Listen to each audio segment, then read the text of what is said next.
Students, welcome all of in the maths class once again. आज हम start करने जा रहे हैं क्वेश्चन नंबर 16 एक्सरसाइज 11.3। और इससे पहले के क्वेश्चन हमने लास्ट वीडियो में कंप्लीट कर लिए थे। और अगर किसी स्टूडेंट का कोई वर्क इनकम्प्लीट है और लास्ट क्वेश्चन नहीं हो पाए हैं तो आप हमारे डिस्क्रिप्शन बॉक्स में जाकर के उन वीडियोस का लिंक ले सकते हैं और वहां से वीडियो को एक्सेस करके अपना वर्क कंप्लीट कर सकते हैं। तो चलिए अब देखते हैं क्वेश्चन नंबर 16 में क्या दिया हुआ है। क्वेश्चन नंबर 16 में कहा गया है how many times a wheel of radius 28 centimetre must rotate to go 352 metre. बहुत ही क्लियर क्वेश्चन है, लेकिन इसको बहुत अच्छी तरह पहले समझेंगे और फिर इस क्वेश्चन को बहुत अच्छी तरह से करेंगे। आपसे कहा गया एक व्हील है, ये एक व्हील है और इसकी रेडियस 28 सेंटीमीटर है। व्हील की रेडियस आपके पास 28 सेंटीमीटर की क्वेश्चन में दी गई है। आपसे कहा गया है इसको 352 मीटर की डिस्टेंस कवर करनी है। कितने रोटेशन लगाने पड़ेंगे इसे, इसका मतलब कितने चक्कर लगाने पड़ेंगे। आपको समझ में आ गया होगा चक्कर क्या होता है, रोटेशन क्या होता है। देखिए जैसे मेरे पास ये मार्कर है, अगर ये मार्कर एक रोटेशन कवर करता है, एक चक्कर पूरा कंप्लीट करता है, तो ये कितनी डिस्टेंस कवर करेगा, ये डिस्टेंस कवर करेगा अपनी सरकमफ्रेंस के इक्वल। इसका मतलब अगर मेरे पास कोई व्हील है, जो व्हील डिस्टेंस कवर करता है वो करता है अपनी सरकमफ्रेंस के इक्वल, उसमें एरिया का कोई भी रिलेशन नहीं रहता। तो यहां पर हमारे पास सबसे पहले दिया गया है टोटल डिस्टेंस कितनी कवर करनी है व्हील को, 352 metre. Radius of the wheel कितना दिया हुआ है, रेडियस ऑफ व्हील दिया हुआ है 28 सेंटीमीटर। और डिस्टेंस कवर जो वन रोटेशन में व्हील करता है वो मैंने आपको बताया ही है अभी, circumference of the wheel.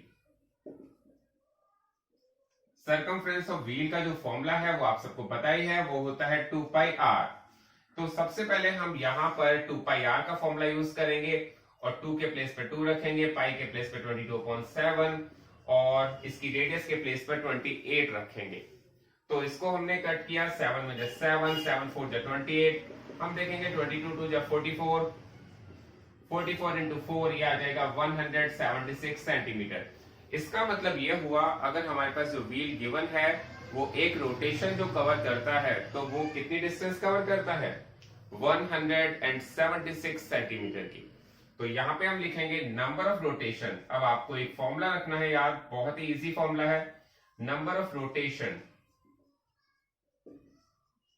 Is equal to total distance upon circumference of wheel. तो ये हमारे पास एक बहुत छोटा सा फॉर्मूला है, टोटल डिस्टेंस कितनी कवर करनी है और सरकमफ्रेंस ऑफ द व्हील क्या है। देखिए जो टोटल डिस्टेंस है वो है 352 मीटर। तो मीटर में है तो हमें क्या करना पड़ेगा, उसको 100 से मल्टीप्लाई करके सेंटीमीटर में चेंज करना पड़ेगा।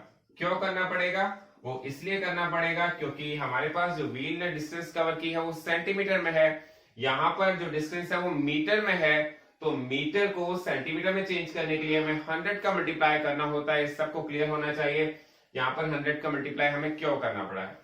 उसके बाद हम डिवाइड जो करेंगे वो करेंगे इसका सरकमफ्रेंस। सरकमफ्रेंस कितना आया था हमारे पास, 176। अब देखेंगे इसको कैसे कट करते हैं। मैंने इसको 2 से कट किया है, 2 8 16 एंड 2 8 16। मैंने इसको भी 2 से कट किया, 2 1 2, 2 7 14 एंड 2 6 12। फिर 2 से कट करेंगे, ये आ जाएगा 44। इसको 2 से कट करेंगे तो ये आ जाएगा 2 8 16, 2 8 16, 2 2 4, 2 2 4 एंड 2 4 8 एंड 2 4 8, 2 1 2, 2 1 2, 2 1 2 2 4, 2 2 4, 11 2 जा। तो हमारे पास ये फाइनली 2 से कट गया है और 100 का 2 से मल्टीप्लाई करेंगे तो हमारे पास इसका जो आंसर आएगा वो आएगा 200 टाइम्स। इसका मतलब इसको 200 रोटेशन लेने पड़ेंगे 352 मीटर की डिस्टेंस को कवर करने के लिए। तो ये क्वेश्चन आपको समझ में आ ही गया होगा। बहुत अच्छी तरह से आप इस क्वेश्चन को दोबारा वीडियो रिपीट करके जरूर देखिएगा। तो अब देखते हैं क्वेश्चन नंबर 17। इस एक्सरसाइज का लास्ट क्वेश्चन है और इस क्वेश्चन में क्या दिया हुआ है। इस क्वेश्चन में कहा गया था minute hand of a circular clock is 15 centimetre long, how does the tip of the minute hand move in 1 hour. बहुत ही क्लियर इस क्वेश्चन में हो जाना चाहिए, आपको लैंग्वेज बहुत ही क्लियर दी गई है। आपसे कहा गया है एक क्लॉक है हमारे पास, सर्कुलर क्लॉक है जिसकी मिनट हैंड की जो लेंथ है वो 15 सेंटीमीटर की है। और ये कहा गया है 1 आवर में कितनी डिस्टेंस कवर कर लेगी। ये जो हमारे पास मिनट हैंड की टिप है, ये 1 आवर में कितनी डिस्टेंस कवर कर लेगी। और आपको पता होना चाहिए डिस्टेंस का रिलेशन सर्कमफ्रेंस से होता है, एरिया से नहीं होता। ये आपको बहुत ही अच्छी तरह से आप पूरी एक्सरसाइज में आपको कंप्लीट हो जाना चाहिए, क्लियर हो जाना चाहिए, क्योंकि यहाँ पर कोई कंफ्यूजन आपके बीच में नहीं होना चाहिए कि एरिया क्या कहाँ फाइंड किया जाता है या सर्कमफ्रेंस कहाँ फाइंड की जाती है। एरिया फाइंड करने के लिए हमें इनर पार्ट की रिक्वायरमेंट होती है, लेकिन जो डिस्टेंस पूछा जाए तो आपको सर्कमफ्रेंस ही फाइंड करना होगा। तो हमारे पास यहाँ पर 1 आवर में दिया गया है 60 मिनट्स होते हैं, आप सबको पता है 1 आवर में 60 मिनट्स होते हैं।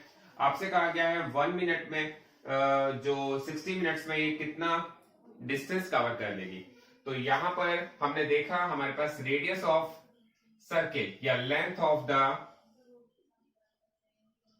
Of minute hand, length of minute hand जो हमारे पास दी गई है, ये रेडियस ऑफ द सर्किल भी है। रेडियस ऑफ सर्किल हमारे पास कितना हो जाना चाहिए। देखिए वैसे तो उन्होंने कहा है length of the minute hand, लेकिन ये हमारे पास रेडियस ऑफ द सर्किल भी है जो कि हमारे पास 15 सेंटीमीटर गिवन है। सबसे पहले देखेंगे 15 सेंटीमीटर हमारे पास दी गई है। तो हम ये जो है 60 मिनट में कितना चक्कर लगा रही है, 60 मिनट में केवल एक ही राउंड कंप्लीट कर रही है। इसका मतलब तो हम यहां पर लिखेंगे डिस्टेंस कवर इन 60 मिनट, क्योंकि 60 मिनट में कितने राउंड को कवर कर रही है। जो मिनट हैंड अगर सपोज यहां से स्टार्ट हुई है और 60 मिनट बाद वो दोबारा से इसी प्लेस पर मिलेगी, इसका मतलब 60 मिनट्स में वो 1 राउंड कंप्लीट कर रही है, और 1 राउंड कंप्लीट कर रही है तो इसका मतलब हमें इसका सर्कमफ्रेंस फाइंड करना होगा। Distance cover in 60 minutes is equal to, हम यहां लिखेंगे सर्कमफ्रेंस ऑफ क्लॉक। और सर्कमफ्रेंस ऑफ क्लॉक फाइंड करने के लिए हमारे पास फॉर्मूला जो होगा वो होगा 2 पाई आर, 2 के प्लेस पर 2, पाई के प्लेस पर 3.14, और रेडियस हमारे पास गिवन है 15। तो आप क्या करेंगे, सबसे पहले 15 का 2 से मल्टीप्लाई करना होगा। 15 2 जा होता है 30, 30 का 3.14 से मल्टीप्लाई कीजिए। चलिए यही कर देते हैं, 3 4 जा 12, 12 का 2 कैरी लगा 1, 3 1 जा 3 और 1 4, एंड 3 3 जा 9, एक जीरो और लग जाएगा। देखिए मैंने यहाँ पर 3 से मल्टीप्लाई किया। सबसे पहले 3 4 जा 12, 12 का 2 कैरी लगा 1, 3 1 जा 3 और 1 4, एंड 3 3 जा 9। यहां पर मैंने 3 से मल्टीप्लाई किया था, बट ये हमें मल्टीप्लाई 30 से करना था, तो मैंने लास्ट में 0 लगा दिया। अब देखेंगे डेसिमल कितने प्लेस के बाद है। डेसिमल यहाँ पर 2 प्लेस के बाद है, तो यहाँ पर भी डेसिमल हमें 2 प्लेस के बाद ही लगाना होगा। इसकी यूनिट क्या रखेंगे, यूनिट रखेंगे सेंटीमीटर। तो हम इसे कह सकते हैं 94.2 सेंटीमीटर। एक बात मैं आपको यूनिट में भी क्लियर कर दूं, जब कभी हम इसका सर्कमफ्रेंस फाइंड करते हैं तो यूनिट में कभी भी स्क्वायर नहीं लगाया जाता है, लेकिन जब हम इसका एरिया फाइंड करेंगे तो एरिया के केस में हम इसका जो यूनिट है वो यूनिट स्क्वायर में लगाते हैं। वो सेंटीमीटर हो तो सेंटीमीटर स्क्वायर लगाया जाता है, और मीटर हो तो मीटर स्क्वायर लगाया जाता है। तो यहाँ पर हमारे पास इसका जो क्वेश्चन है वो इसका आंसर आ गया है 94.2 centimetre. Thanks for watching this video.